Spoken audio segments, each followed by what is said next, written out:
Really been able to penetrate towards the top of the 18 box so far here early. Now Velo plays it forward. Parks is on. Romeo Parks opens the scoring. Almost exactly 3 minutes in. Cartwheels for Miami. And a 1-0 lead for the home side. Left arm aloft from the Englishman here from the right-hand side. Belts it towards the back post. Dispay with a good header. Only as far here as Avuka, who can plant this one in with that trusty left foot. It is a cross goal and a goal. There's no offside flag. And New Mexico have taken the lead here. And it's the defender, Alex Sawahi, who breaks the deadlock. 53.5 minutes gone. It's FC Tulsa 0, New Mexico United 1. Comes off Cabato, but FC Tulsa with a chance here. Here's Lebo Maloto into the danger area. Kisavet is there, and it's come off a defender, and it's gone in. FC Tulsa have got an equaliser. Well, it doesn't matter how they go in. We're in the 70th minute, and it's now FC Tulsa 1, New Mexico United 1. And here is Justin Portillo with his right foot. Referee blows the whistle, and up comes Portillo and scores inside Austin Wormel's right-hand post. And with just about 76 minutes gone, it's now FC Tulsa 1, New Mexico United 2. Williams will go all the way back to Castillo. Castillo right back up the line for Mullings. Into the path of Adebayo Smith. Across, and Raffanello taps it in! New York Red Bulls 2 take the lead. And Jeremy Raffanello puts his side up at home.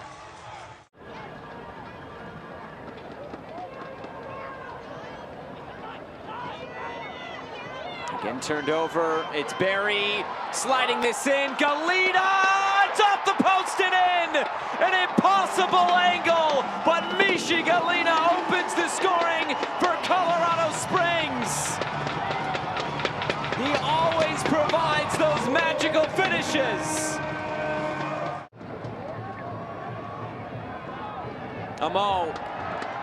And it's Haji Berry, Galina bursting down the other side. But here's Haji Berry. Trying to bring it in field. Harvey, now Berry again, picks out the corner. It's vintage Haji Berry. And Colorado Springs has found another goal.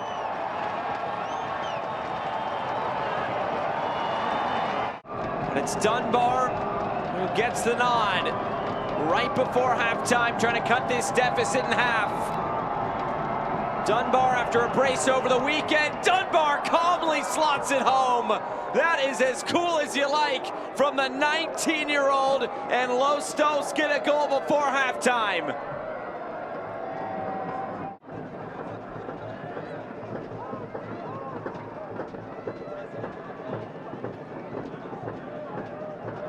Here's Galina.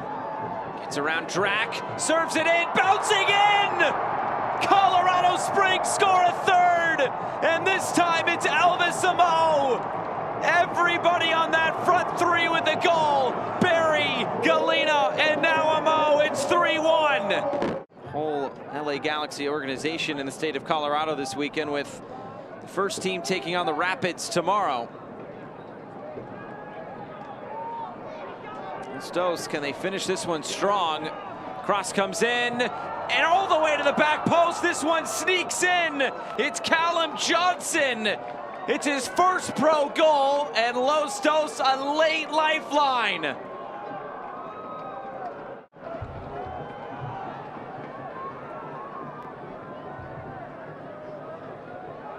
We'll see how much time is actually left in this game. Maybe time for one more Colorado Springs goal. Amo puts it away. It's 4 goals on the night for the Switchbacks. It's a brace for Elvis Amo. You talk about Cochran not having much to do. From a goalkeeper standpoint, he does a great job of closing down that angle and making Freeman make a decision very early so that he wasn't able to get a good look at the goal. Harris, little self pass, and it came off. Dayon Harris gets end line, squares this ball, it's in! Dayon Harris made it all happen. What a move there for the Tampa Bay Rowdies. Right. Here's Harris again, all the way across. There's a second. 2 assists for Dayon Harris, and Steven Dos Santos delivers for Tampa Bay. It's 2 quick goals, and the Rowdies lead 2-0. What a difference Harris has made in this game. Immediately coming in off the bench. He had a cross in the first 2 minutes, and now he's kind of taking over this game on the right side, making life easy for these forwards. Nice little tap-ins. Ekra. Nice this down the line. Good move again. LaCava plays it infield. Fernandez! Oh, what a top finish. corner! The June Player of the Month picking up right where he left off. Another goal for the Rowdies. It's 3 goals in quick succession, and they are running rampant here at Loudoun. What? And distributes quickly. Vom Steeg is up there. Fletcher is as well. There's Vom Steeg, and now Espinal. Espinal, the cross, falls for Freeman, who slots it home. A lifeline for Loudoun. Here we go. Good build-up again. The 2 16-year-olds helping the 19-year-old score for Loudoun United. And the W League final coming up next weekend as well. Slipped ahead for Harris. The cross coming in. High degree of difficulty on the shot. Chance still there, and this one slotted home. Sebastian Dahlgaard didn't even think about it, just put his laces through it. It's now 4 goals for the Tampa Bay Rowdies.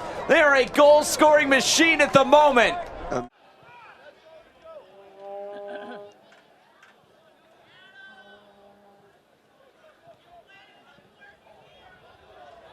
Kwakwa almost bearing down. Hotel couldn't get to it. Sheldon with the strike to Williams. An easy tap in. It's 1-0 Charleston Battery. A mistake, and it finds the back of the net, and the home team has its first advantage here this evening. Well, his smoothest approach, but he felt like he had a player draped all over him. Hotel with a fine stop. All the way up to Lewis. Lewis with a push down, a 3-on-1. Lewis, Sadie on the middle. Here is Sadie, shoots and he scores. Brent Sadie off a great pass from Andre Lewis in a wide open corner of the net. Scored 15 times inside the 18 this year. See how they do in the set piece. Piggott, chip, the bend. Oh. Strike, that one's knocked away at the last second, but not the second one. That's driven on home. Kwakwa, and it's now 2-1 Battery.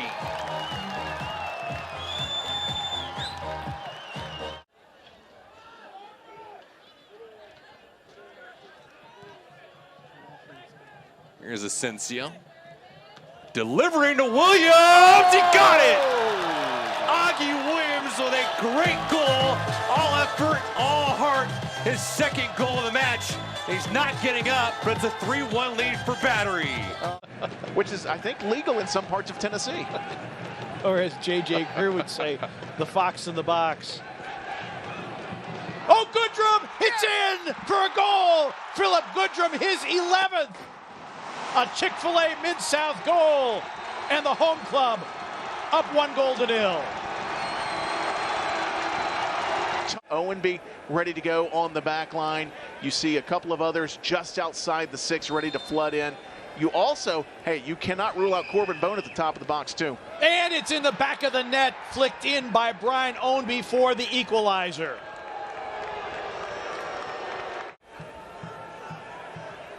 If you're late to the party, both teams playing with 10 men.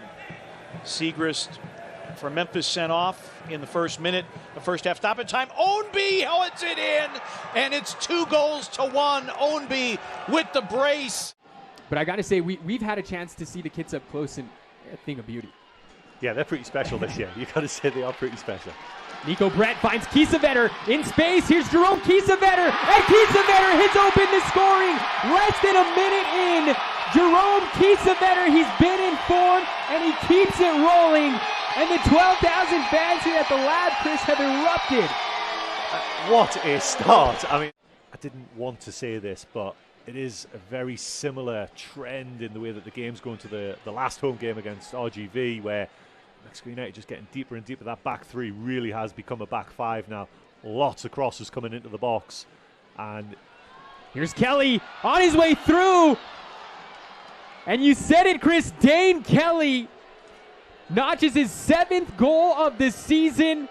And the USL Championship's all-time leading goal scorer furthers his mark.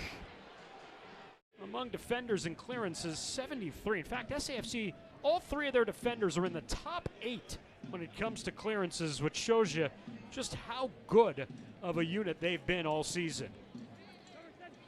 Maloney, Adeniran in the box. Adeniran slips it home. SAFC on the board. In the 13th minute, it's Sam Adeniran once again as he collects his 3rd of the year. And SAFC up 1 at home. I had successful surgery this week and is expected to miss the next 2 months of game action. I've remembered Santiago Patino after he scored against Charleston Battery as Patino puts it in on cue. What a finish, what a golazo for Santiago Patino. Puts SAFC up 2 goals here in the first 16 minutes.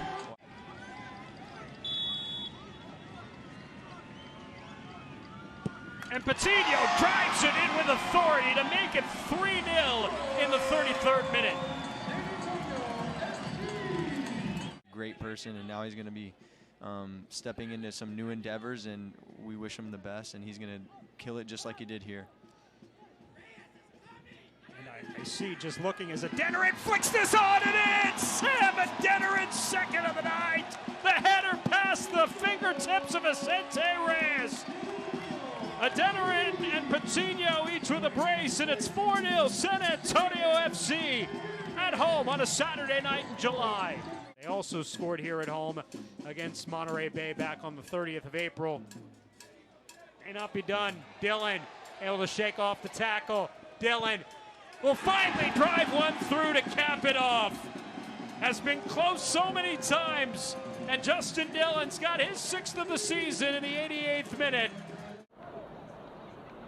Hernandez calmly goes back with it.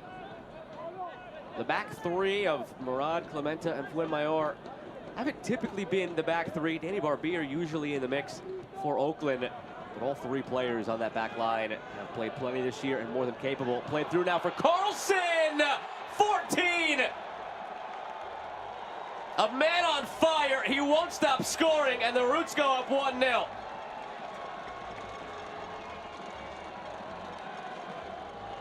A massive match against a playoff team.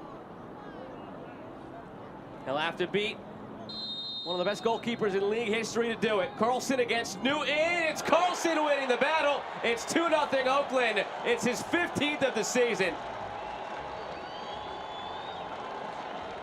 Used to hate these types of penalties as a goalie. You can see he takes that jump up, a little bit of a hesitation. Games where they've taken leads, they've never really been able to get that next goal, get that insurance, get that breathing room. The only time it really happened was the 4-1 win against Loudoun earlier in the season. Played over the top for Mela, saved by Newton. He puts it out on the 2nd effort, and it's 3 for the Roots.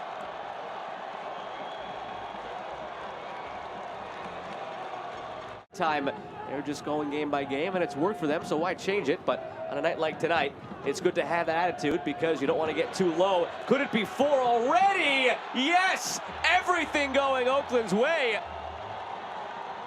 An unlikely source. Jose Hernandez gets on the score sheet. It's his 1st of the season. They take a little bit to feel each other out. They're somewhat similar in how they set up.